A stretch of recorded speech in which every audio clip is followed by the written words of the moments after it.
This year's Global Talent Competitiveness Index is entitled Global Talent in the Age of Artificial Intelligence. It reveals lessons from the leading countries which have combined talent with AI. Here to talk with us about this year's GTCI are Bruno Lanvin, INSEAD Executive Director of Global Indices, and Felipe Monteiro, Academic Director of the report and Senior Affiliate Professor of Strategy. Welcome, Bruno and Felipe. Thank you for joining us. Hello. After years of stability, what kind of changes have there been in the top of the rankings? Not much in terms of changes. So if we look at the top 10 countries, we had kind of US moving one position up, Singapore one position down, but pretty much it's a very stable top 10. The only new entrant in that group is Australia. So Australia moved from position 12 to position 10 this year. And if we kind of expand a little bit and go to the top 20, a similar pattern, stable. Kind of those countries, most of them have been consistently in the top, but also with one new entrant this year, Japan.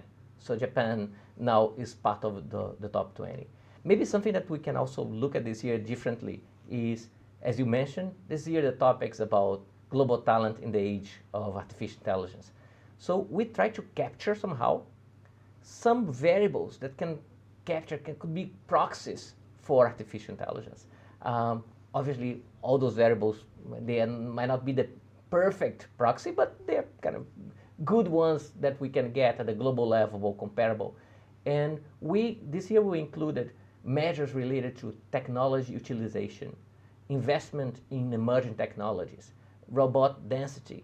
And what's interesting there, as we think about the countries at the top too, is not surprisingly, they're also very good in those new variables that we include about AI. So for example, if you look at Singapore, kind of number one in terms of robot density. If you look at the US, also at the top of technology utilization and emerging technologies. So we see, again, Rachel, in this top, a lot of stability.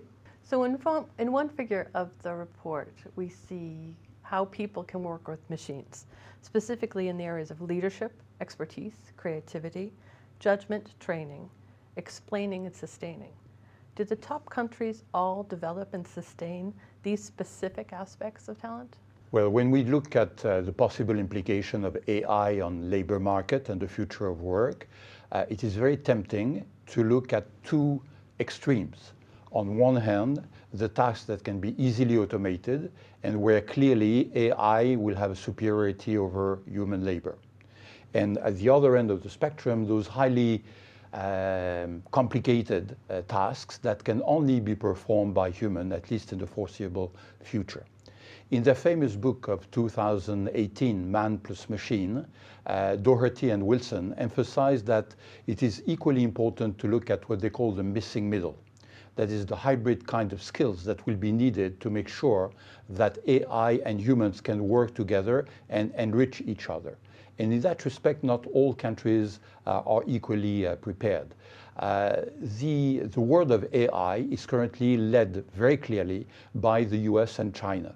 Europe is still struggling to find its space in that area. The smaller economies that do not belong to larger entities like the European Union, etc., are hedging their bets. And they're doing so, like Singapore, like Switzerland, by fostering education, by fostering niche placement in certain areas where AI can make a difference. But they're very much groping in the dark. What is much worth considering is that the future of AI may belong less to nation states than to large private organizations. At the same time, I think what we also highlight in the report is how different stakeholders, kind of governments, the organizations, cities, academia, how they have to work together on this, because somehow there's a joint responsibility here. And in such a complex issue as we're discussing, and we think about AI, talent, AI for good, social impact, I think it will be really that collaboration and working together that will really make a difference. We have this interview with the EU Commissioner for Jobs, Nicholas Schmidt, and he highlights, right, that part of what he's seeing his job is working kind of in collaboration with the other EU commissioners for digital, for transformation. So I think it is clearly the role of organizations, right, and corporations in AI will be very important. At the same time, we need to make sure, right, the governments and different multilateral organizations are also involved in this, making sure that we have kind of the ethical guidance, that we really have an AI that will have a positive impact. So Bruno, how can AI be used as a force for good, especially in low-income countries? AI may provide leapfrogging opportunities for many emerging economies, but there are conditions for that. They need to adopt proper strategies in terms of education, but also in terms of regulation, institutional framework, and provide the ability for startups and innovative companies to get involved into AI, which may require external support from a funding perspective. The second aspect of that question is that for AI to be a force for good at global level, international cooperation should be supportive of those efforts.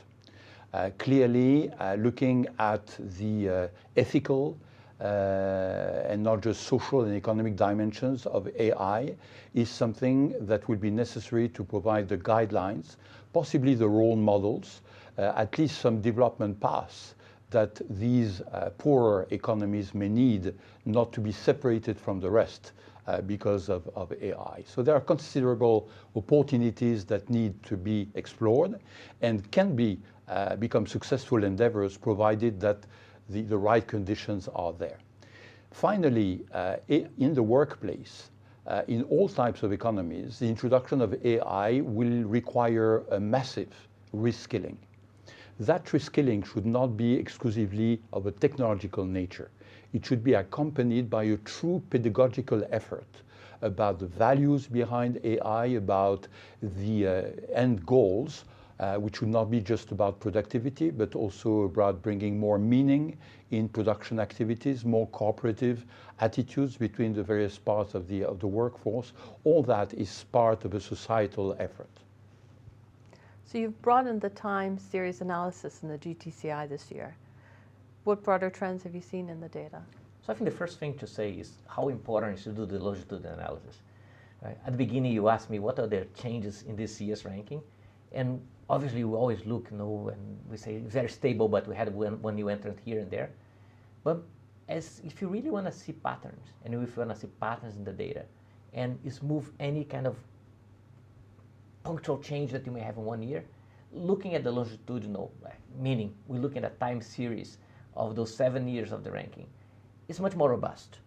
So what can we see as we look at this as we compare averages at the beginning of the ranking, at the beginning years of the ranking, and at the latest one, so in a longer time period?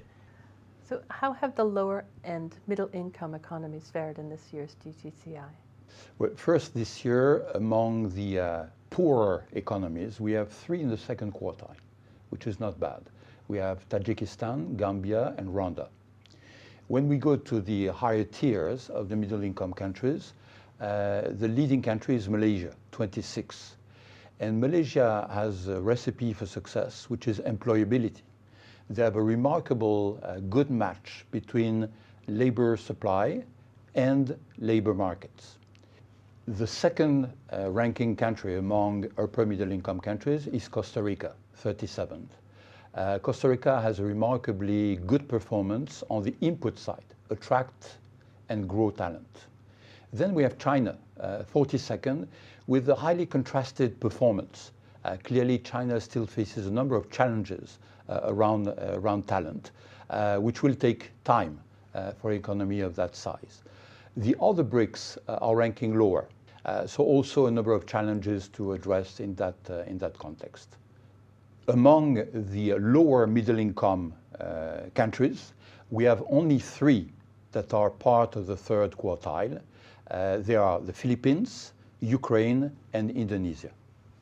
So in this longitudinal analysis, a number of those countries that Bruno was mentioning also show some interesting patterns. So for example, he talked about Indonesia. Indonesia, as we looked over the two kind of averages a long time, Indonesia is the country that had the highest growth in terms of, and they climbed 20 positions. So it's really a very interesting example. And what we did this year, which is new in this longitudinal analysis, is we tried to cluster countries in 4 different quadrants. So we have the countries which are the talent champions, the talent movers, the talent laggards, and the talent limpers. Okay, some way of categorizing them in putting those kind of 4 quadrants. What do we see? The high-income countries are really the ones which are the talent champions. The Global City Talent Competitiveness Index this year features 155 cities. What does the city component tell us about future-ready cities, and how do they fare in the rankings?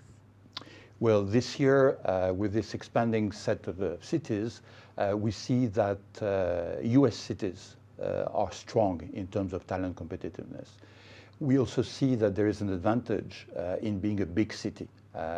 Critical mass, economies of scale, etc., are prominent in the field of talent.